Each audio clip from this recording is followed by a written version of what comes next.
Why would you want a ruched waistband apart from it being supremely comfortable, especially when you make it out of a natural fibre?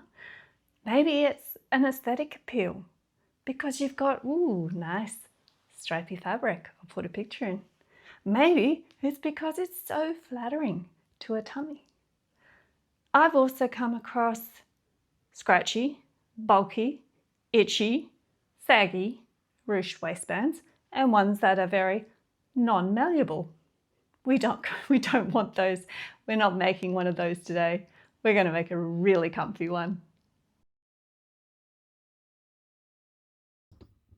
First up, we want to have fine fabric, nothing thick. Now let's have a look at this. We've got the ruching at the princess line points, not on the side seams. That can be nice. There's a bit of stretch in here and there is nothing, no sewing on the inside, so that makes it smooth against our skin. But you can't do this on a home sewing machine. Okay, that's a commercial machine. Now this one's got the ruching on the sides. There's an elastic in there. And that's what is, you can just feel it with your fingers. Sometimes this can be a problem because it's adding bulk and non-malleability. It's quite narrow, so that's a good one. And on the underside, again, we've got the lining with nothing sewn in there, so nothing itchy. Now this one I made, and I have again put the elastic in there. There's a little bit of bounce, but not so much gathering because I found elastic in there to be quite tricky. My elastic's probably about 4 millimeters wide. It's tricky with a thin elastic trying to get as many gathers. I have achieved that smooth lining. So we're going to get a smooth lining. We're going to get thin fabric, and I'm actually going to avoid using the elastic. So I've used a very nice jersey. It's a viscose jersey, and you can see how much gathering I achieved. A lot of gathering, not a lot of stretch, and that's going to help to keep it in place and not sag as well. There's not a lot of ruching across the tummy when it's laying flat, but there is a lot in the side, and when we have it on the body, the ruching will come into play. Underneath, this is important. I've used a polyester jersey, a very, very, very thin polyester. It doesn't have a lot of stretch in the vertical, has heaps of stretch in the horizontal. Now when I sewed it down that seam, that's actually sort of like a stabilizing elastic, and it helps the ruching stay in place.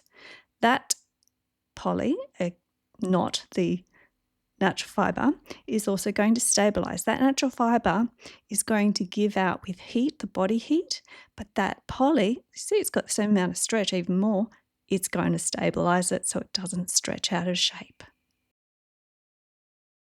We're actually going to use the soft jersey waistband pattern that I've done before. And now I've got that cut out in the polyester jersey. It's a little bit wider, and I have not been able to fold it there. I've had to cut 2 pieces because I was just running out. It's a little wider because I've got a little fatter, okay? So that's the lining. Let's go to the viscose jersey. I've got a fold now, so I don't have to do lots of joining. And I need double the height of my waistband plus some seam allowance. And what that's going to allow is for all of this gathering to then create the ruching. So I've decided that times 2, doubling it, is about the right amount of ruching for what I'm wanting to get. After you've done your side seams and you've made the length exactly the same between the lining and the outer, you're going to peg it in the round so the top join line can be sewn, either zigzag or on the overlocker. Now we're getting to the gathering. You see I've put down on a straight stitch, no zigzag, and all the way up on the length because we're going to be gathering. I've pushed my side seam all the way over so I can get my needle as close to that line of stitching as is possible. And I'm going to do this on the other side as well. This is my long gathering, can be a basting stitch. You will have noticed that I didn't start with a back stitch, and I'm not ending with a back stitch either. In fact, I'm keeping very long tails here because I'm going to need that for the gathering.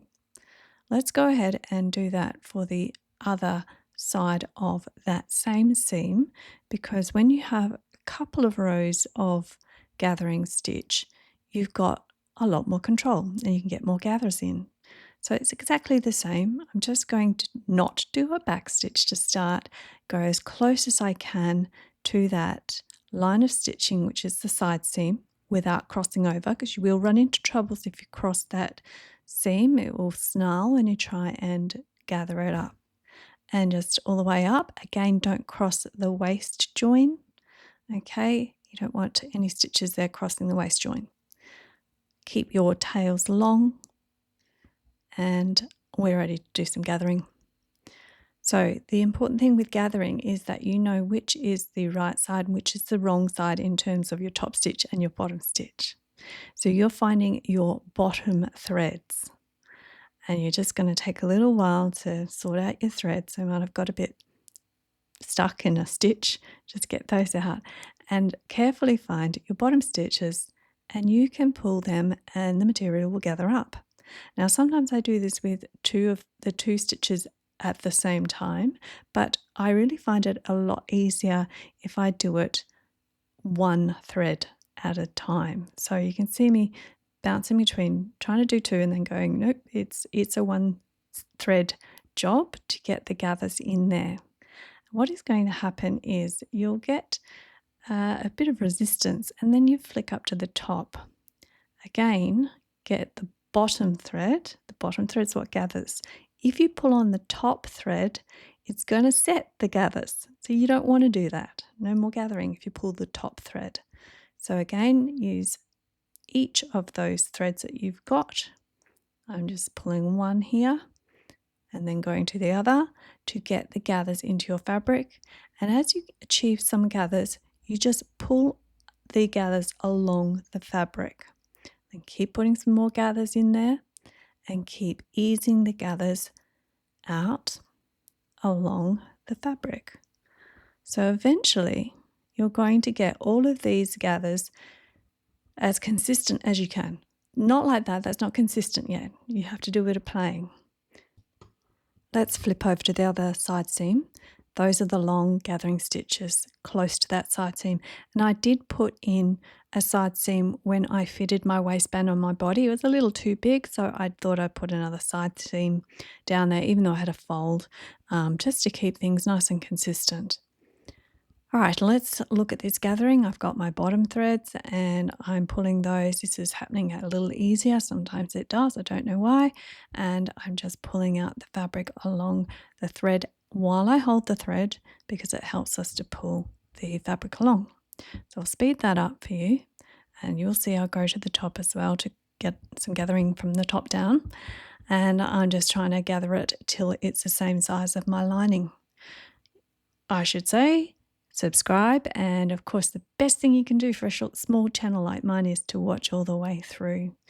All right, it's looking like it's forming up quite nicely now. And of course you have to get this the same on both side seams. So that's where we are. I've popped it over my knee because that can help. I'm just getting it all even. And I'm also going to set it with the top threads. I'm giving that a tug now because that is gathered to the length of my lining. And that is fairly stable. Now we'll have to go away and actually sew that. Go to the underside of your outer fabric, and you've obviously got a seam there. So we're going to press that seam to one side so that we don't have a hodgepodge of wiggling fabric. That would be annoying and itchy, possibly. I'm using my quick unpick to hold it down. So I'm using it as a bit of a poker, and this is my thick quick unpick, which has a fairly good use in it as a poker. So it also has a little bit of use here. Holding it down, this is thick because we've got a few layers now. We've got the gathering and we've got that seam allowance. And what that little poker does is it lets me get right under the foot, hold and control those gathers to keep them consistent and even, but also as it goes under the foot, I'm preventing any jamming. It's sort of functioning as what is known as a hump jumper, which can help your material progress more smoothly without skipping stitches. So that's what I'm doing there. I'm going all up that side seam of the waistband to secure the ruching with a zigzag stitch. Okay, just finish that off. And that's what it's looking like. You might think, oh, well, that looks a bit dodge or a bit ugly. It, at this stage, with a zoom in close up, yeah, okay, fine. But it doesn't on the body, okay? It just holds it and it looks and it blends. You've matched your thread, it's fine. We've got to go and make the waistband be a waistband now. So what I'm pointing to is my pinning. We always put it on body to pin the lining with the outer because that makes it so much easier. There's play in that outer ruching as well. So I'm making sure the lining edge is consistent, meeting the outer edge. So I've pinned that all around on my body. Now I'm going to prepare my waistband for what it's going to be used for. I'm simply marking the quarters, and I'm going to do it with a different color pin so that I can tell this are my quarter marks. Now, you can use this waistband for anything you like, shorts, trousers, other skirts, but I am going to go into a whole little project to make that white skirt that you've seen. So next week we'll be going into cutting the skirt out and sewing this up together. But whatever you use this waistband for, this is how you prepare it. Mark the quarters so that you can attach it to whatever garment you're going to use. I do hope you come along and do the skirt with me, of course. Now, we haven't finished. We've got to choose how we're going to secure this ruching. One of the ways which we saw at the beginning, after we fiddled those little lines of ruching, getting them consistent across our tummies, we can put a seam down at the princess seam line, which is where I'm pointing to now. When I do this on body, I usually do it for dancers. I use a needle and thread and I sew it directly on body because it makes a perfect held close to the body, beautiful job.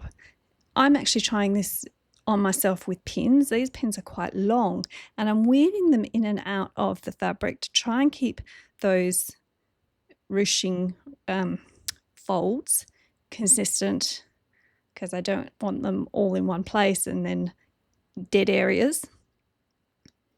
I'm weaving them in and out like I would a needle, and then I'm going to go and take it away to the sewing machine and I'm going to secure that down with another zigzag stitch, a very narrow zigzag stitch. So this is where I've set my needle, as you can see, to zigzag. It is narrower. I've used it on a yeah, and I stepped myself with the pins. They're long pins. So now I've got a Band-Aid on, which is helping things immensely too. Narrow zigzag, that's what I was saying. I've got it on about just under 2, I think, maybe 1.5. And we have to hold our fabric and push it on along a little bit. It's, again, a thick job because we've got those layers of lines of ruching or gathering. We've got the lining underneath as well. And I'm trying to not sew over my pins, but also keep the lines of ruching stable. Okay, that's what it's looking like. It does stretch because it is a zigzag stitch. We've got to do it again. And of course, if you're going to do this all the way around, you'll have 4.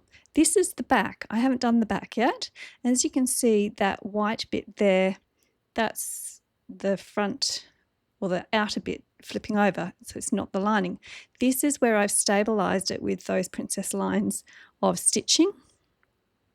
So you can see it's doing a little bit more of a stabilization job, stopping that lining from, or making that lining appear at the top of the waistband and hopefully stabilizing those wrinkles in the ruching a little bit more, but there's still play there. We could put one in the middle as well to stabilize more. Now, what actually happened is that I decided I wanted to do the side seams. So I've pinned down the side seams again because, as you remember, we only did a stabilizing stitch on the white, the outer fabric. Now I'm going to stitch down 2 layers of fabric.